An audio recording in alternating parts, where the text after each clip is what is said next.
Baik, bismillahirrahmanirrahim. Assalamualaikum warahmatullahi wabarakatuh. Kembali lagi bersama Kak Nadia, teman-teman. Kali ini Kak Nadia akan membahas mengenai teks prosedur, teks eksplanasi, dan teks drama. Ini masuk ke dalam materi unit 3 di paket C ya. Sebelum belajar, seperti biasa Kak akan memberikan satu quotes sebagai penyemangat kalian dalam belajar, yaitu ilmu adalah yang memberikan manfaat, bukan yang sekedar dihafal. Jadi ketika kita memiliki ilmu, harus kita manfaatkan, harus kita berikan manfaatnya kepada orang lain. Agar apa? Agar nantinya ilmu itu bisa meluas dan menjadikan kebaikan untuk kita. Bukan hanya sekedar dihafal dan diletakkan di otak saja. Karena ilmu jika tidak diterapkan akan sering cepat lupa, akan tidak mengakar di dalam otak kita dan hati kita seperti itu ya. Quotes ini dari Imam Syafi'i. Kemudian pembahasan kita hari ini yaitu teks prosedur yang meliputi pengertiannya, jenisnya, strukturnya, cirinya, contohnya. Kemudian teks eksplanasi, pengertian, ciri, struktur, kaidah kebahasaan, dan juga contohnya. Dan ini ada teks drama yang terakhir ya, pembahasannya yaitu dari pengertian umumnya dulu akan dibahas, kemudian pengertian menurut para ahli, ciri-cirinya, struktur, jenis, dan unsur-unsur intrinsik serta ekstrinsiknya. Nah, yang pertama kita akan bahas tentang teks prosedur. Pengertian dari teks prosedur. Teks prosedur adalah langkah-langkah suatu aktivitas atau kegiatan untuk menyelesaikan suatu pekerjaan. Jadi seandainya memang teman-teman pasti pernah kan melihat langkah-langkah pembuatan mie instan misalnya yang sederhana. Nah, pembuatan mie instan ini ada langkah-langkah 1, 2, 3 sampai terakhir untuk mencapai tujuan mie itu matang dan bisa dimakan seperti itu ya. Jadi teks prosedur itu termasuk teks yang memang memberikan langkah-langkah kepada kita. Dan yang tadi petunjuk dari mie instan itu termasuk dalam teks prosedur. Kenapa? Karena dia menunjukkan langkah-langkah untuk mencapai tujuan. Nah, kalau dalam mie instan itu kan tujuannya untuk agar mie itu bisa matang dan kita bisa mengonsumsinya seperti itu. Dan ini tidak hanya berlaku di makanan aja, tapi juga berlaku di semua hal yang memang membutuhkan langkah-langkah untuk mencapai tujuan akhirnya seperti itu ya. Kemudian jenis-jenis teks prosedur yaitu ada sederhana. Nah, ciri dari teks prosedur sederhana adalah langkah-langkahnya hanya 2 atau 3 saja gitu. Jadi sederhana ya. Kemudian kompleks. Nah, ini yang lebih banyak langkah-langkahnya. Sedangkan protokol adalah yang teksnya itu bisa dibolak-balik langkahnya tapi tetap bisa mencapai tujuan yang sama seperti itu ya. Nah, contohnya adalah cara masak mie instan. Kadang-kadang ada orang yang memang membuatnya dengan merebus minyak terlebih dahulu, kemudian baru dicampurkan bumbunya. Tapi ada juga yang mencampurkan bumbu terlebih dahulu di piring, baru kemudian dituangkan minyak. Tapi sama-sama nantinya minyak bisa dimakan, seperti itu ya. Contoh dari teks yang protokol. Kemudian struktur teks prosedur itu ada judulnya. Judul ini untuk tahu kita ingin membuat apa, kemudian tujuannya. Jadi tujuan akhirnya nanti setelah kita mengikuti langkah-langkah itu apa, kemudian ada material. Nah, material ini berupa alatnya, apa saja, misalnya gunting, pensil, lem, dan lain sebagainya. Kemudian bahannya apa saja, ini bahan biasanya ada di makanan ya, kayak misalnya tepung, garam, gula, gitu. Dan caranya seperti apa? Dipotongkah atau dikukus, dan lain sebagainya. Dan kemudian ada penutup. Nah, penutup ini adalah merupakan akhiran dari teks tersebut. Jadi ketika memang kita sudah selesai mencapai tujuan dan akhirnya nanti akan diberikan kalimat penutup di akhirannya ya. Kemudian ini ciri teks prosedur. Yang pertama menggunakan kalimat perintah, misalnya potonglah, tipiskanlah misalnya, atau masaklah, rebuslah dan lain sebagainya. Kemudian terdapat panduan yang harus dilakukan. Jadi di dalam langkah-langkah teks prosedur ini ada panduan atau langkah-langkah yang memang kita harus ikuti untuk mencapai tujuan. Kemudian menggunakan kata-kata kerja aktif seperti memotong, lalu terus juga menggunting, mengelem misalnya, menempelkan seperti itu ya. Kemudian menggunakan kata konjungsi atau kata hubung. Jadi misalnya kemudian, setelah itu dan lain sebagainya. Kemudian terdapat aturan atau ketentuan mengenai bahan dan cara. Misalnya bahan-bahannya ini Misalnya ingin membuat kue, tepungnya 100 gram dan lain sebagainya. Ada kuantitas atau ukurannya seperti itu. Serta ada caranya itu, ada langkah detailnya ya, kalau di dalam teks prosedur. Untuk apa? Untuk mempermudah kita dalam mencapai tujuan. Kemudian yang terakhir ada menggunakan kata keterangan cara dan isinya secara berurut. Jadi ini menggunakan kata keterangan cara dan isinya itu berurut. Meskipun memang protokol bisa dibalik-balik, tapi langkah-langkah tersebut memang dituliskan berurut. Dalam artian nanti nomornya akan berurut, tidak secara acak. Seperti itu ya. Nah, ini contohnya. Kita bisa lihat di sini langkah-langkahnya berurut dan tidak diacak ya. Seperti itu. Kemudian kita akan lanjut ke pembahasan yang kedua, yaitu teks eksplanasi. Nah, teks eksplanasi ini memiliki pengertian adalah teks yang berisi tentang proses mengapa dan bagaimana kejadian-kejadian alam itu bisa terjadi, baik dalam ilmu pengetahuan, kemudian budaya dan lainnya itu bisa terjadi kenapa, seperti itu ya. Nah, suatu kejadian-kejadian yang baik itu kejadian alam maupun kejadian sosial gitu, yang terjadi di sekitar kita selalu memiliki hubungan sebab akibat. Jadi, teks ini membahas tentang sebab akibat dari suatu kejadian atau suatu peristiwa. Nah, kita lanjut ke ciri-cirinya. Ciri-ciri teks eksplanasi itu yang pertama muat fakta, karena suatu kejadian itu pasti memiliki fakta kan, bahwa memang hal itu benar-benar terjadi. Kemudian berkaitan dengan fenomena yang berkaitan dengan keilmuan. Jadi fenomena-fenomena yang terjadi di teks eksplanasi adalah fenomena yang memang terkait dengan keilmuan, misalnya keilmuan di bidang geografi karena tentang pergeseran tanah misalnya dan lain sebagainya. Kemudian bersifat informatif. Jadi dengan membaca teks eksplanasi kita bisa menambah pengetahuan dan memberikan informasi kepada para pembacanya mengenai hal yang dibahas. Kemudian fokus pada hal umum, alias bukan fokus kepada watak manusia, tapi fokus kepada intinya saja atau benda matinya saja seperti itu. Kemudian struktur teks eksplanasi. Nah, yang pertama ada identifikasi fenomena. Jadi ini adalah gambar umum dari apa yang ingin kita bahas.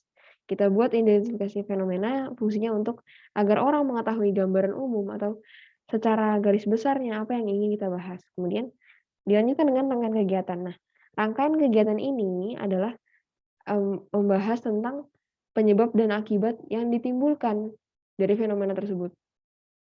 Misalnya banjir, penyebabnya apa, akibatnya apa, dijelaskan di rangkaian kegiatan. Nah, kemudian setelah diketahui penyebab dan akibatnya, kita akan bisa membuat kesimpulan dengan menulis interpretasi yang berupa ulasan atau penarikan kesimpulan.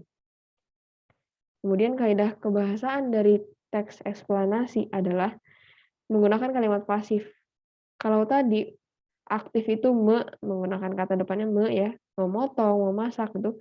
Tetapi kalau misalnya menggunakan kalimat pasif itu diawali misalnya dihancurkan, diluluh lantakkan dan lain sebagainya. Kemudian menggunakan konjungsi kasual. Nah, kasual ini adalah singkatan dari kasualitas. Kasualitas artinya apa? Sebab akibat dan juga konjungsi waktu.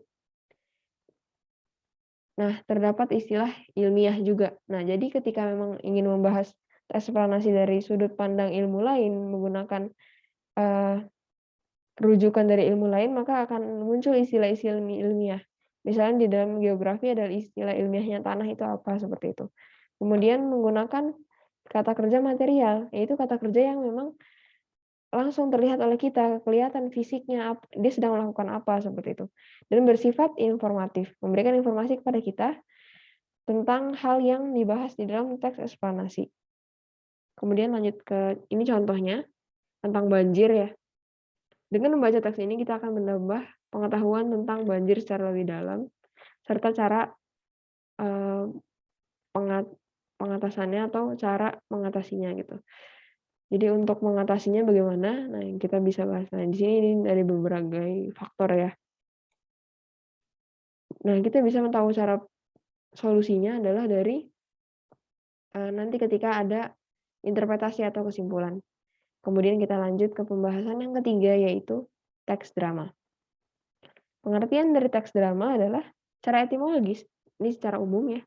Drama berasal dari bahasa Yunani, yaitu draomai yang berarti berbuat, berlaku, bertindak, dan beraksi, di mana drama merupakan perbuatan, tindakan, atau aksi yang ditulis kemudian dipentaskan dalam sebuah panggung. Jadi apa yang ditulis di dalam drama itu diterapkan atau diaktualisasikan dalam bentuk pentas seperti itu, ditunjukkan di depan umum. Nah, pengertian drama menurut para ahli ini beda-beda nih. Ada pengertiannya itu, yang pertama, dari Budianta mendefinisikan drama sebagai sebuah genre sastra yang bertampilan fisiknya memperlihatkan secara verbal adanya dialog atau percakapan di antara tokoh-tokohnya. Kemudian Brander Matthews menjelaskan bahwa konflik dan sifat manusia merupakan sumber pokok dari drama. Kemudian ada Ferdinand dan juga ada Balthazar yang menjelaskan atau mendefinisikan si drama ini sebagai sebuah kesenian yang melukiskan sifat dan sikap manusia dan harus melahirkan kehendak manusia dengan aksi dan juga perilaku. Kemudian dari Krell dan juga Fedzler yang menjelaskan bahwa drama adalah pelukisan suatu perbuatan yang dilakukan oleh pelaku untuk mencapai tujuan tertentu. Jadi agar orang bisa mengerti pesan dari drama tersebut itu untuk apa, seperti itu. Kemudian ada dari Moulton yang menjelaskan bahwa drama kehidupan atau kegiatan kehidupan yang dilukiskan dalam bentuk pemantasan dan juga dialog. Seperti itu ya. Kemudian kita lanjut ke ciri-cirinya dari drama. Ciri-ciri teks drama. Teks drama itu berarti isinya dialog-dialog dari dramanya itu. Yang pertama berbentuk dialog. Jadi misalnya tokohnya ingin berkata apa dan lain sebagainya, serta awalannya narasinya seperti apa, itu merupakan ciri-ciri dari teks drama. Jika ada dialog dan juga berupa dialog dan juga ada narasi atasnya, maka itu adalah teks drama. Kemudian tidak menggunakan tanda petik pada dialog. Jadi nanti ketika membuat teks drama tidak perlu menggunakan tanda petik pada dialog. Kenapa? Karena itu merupakan ketentuan untuk teks drama seperti itu ya. Kemudian yang ketiga, dilengkapi dengan petunjuk tertentu. Jadi nanti akan ada petunjuk-petunjuk, misalnya ketika mengatakan suatu kata atau suatu kalimat, ada petunjuk bahwa si pelakon drama ini harus ngapain, harus melakukan apa. Misalnya duduk, atau masuk dalam rumah, atau mungkin malah keluar rumah, dan lain sebagainya. Kemudian yang keempat, terletak di samping kiri atau bagian atas dialog. Jadi teks ini memang posisinya ada di samping kiri atau bagian atas dari dialog. Kemudian yang kelima, ciri-cirinya adalah memiliki konflik dan aksi. Jadi drama pasti ada masalah dan juga aksi untuk menyelesaikan masalah tersebut. Kemudian dipentaskan atau dilakonkan. Jadi teks drama bukan hanya untuk dibacakan dalam artian dibaca dengan teks gitu, tapi juga harus dipraktekkan. Bagaimana orangnya itu berdialog dan lain sebagainya. Kemudian yang ketujuh, durasi drama maksimal 3 jam. Tidak boleh lebih dari ini ya. Jadi ada ketentuan baku bahwa drama maksimal adalah 3 jam. Kemudian tidak ada pengulangan dalam satu masa. Jadi tidak ada pengulangan, misalnya ada pengulangan kata-kata, peranan gitu. Di dalam drama tersebut itu nggak ada. Jadi terus berlanjut. Alurnya adalah alur maju atau mungkin kalau misalnya alur mundur juga tidak ada kata-kata atau peristiwa yang sama yang diulang dalam satu waktu. Kemudian struktur teks drama. Nah, struktur teks drama ini yang pertama ada prolog. Nah, prolog ini adalah kata-kata pembuka. Kemudian ada dialog. Dialog ini adalah percakapan antara dua orang atau lebih ya. Di itu artinya dua. Percakapan antara dua orang atau lebih. Kemudian ada epilog. Nah, epilog ini adalah penutup gitu dari sebuah drama. Misalnya sekian dan lain sebagainya dengan kata-kata yang ingin menyatakan bahwa drama akan ditutup.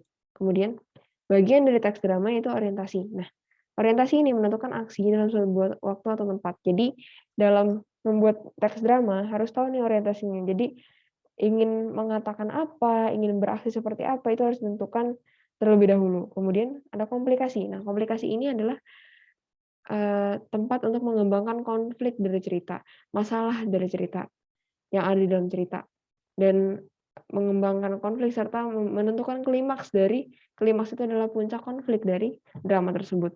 Kemudian ada resolusi yang menjadi bagian terakhir setelah munculnya komplikasi. Nah, resolusi ini biasanya merupakan penyelesaian dari konflik yang terjadi di bagian komplikasi tadi ya.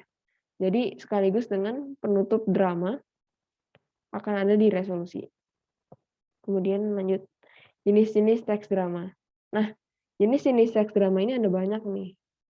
Kita cukup ingat kata-kata kuncinya saja ya.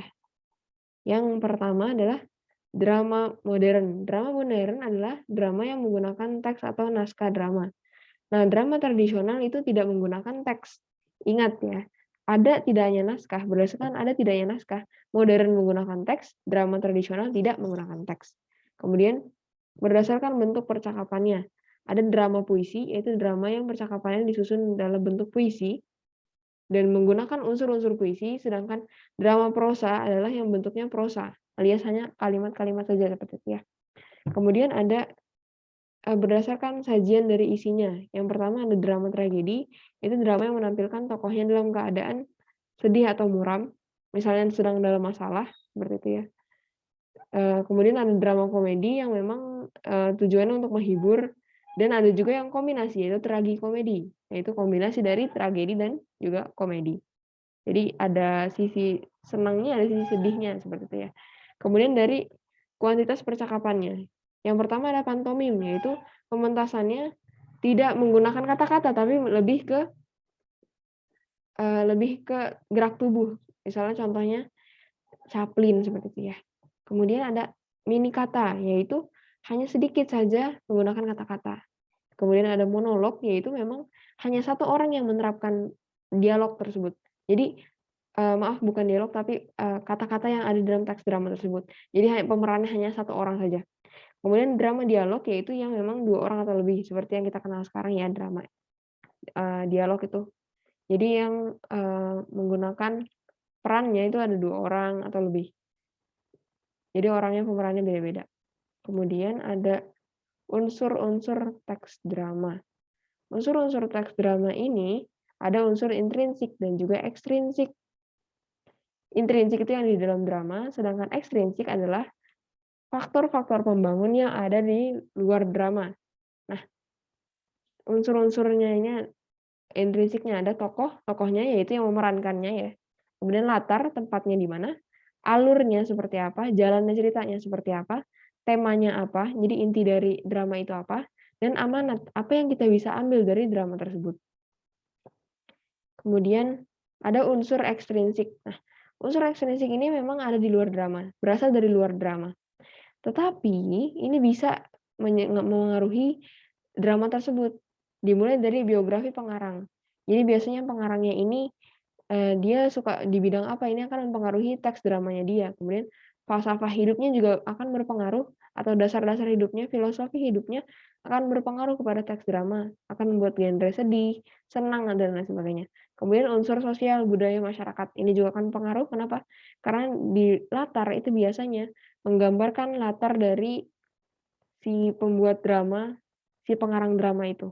Jadi latarnya misalnya di keluarga yang memang kekurangan, atau dalam keluarga yang memang memiliki kecukupan, dan lain sebagainya. Semoga bisa dipahami ya materi hari ini. Sekian dari Kakak, mohon maaf bila misalnya memang ada kata-kata yang salah dan kata-kata yang tidak tidak baik gitu, tidak baik dari Kakak. Semoga bisa dipahami dan semoga juga bisa bermanfaat. Sekian dari Kakak. Wassalamualaikum warahmatullahi wabarakatuh.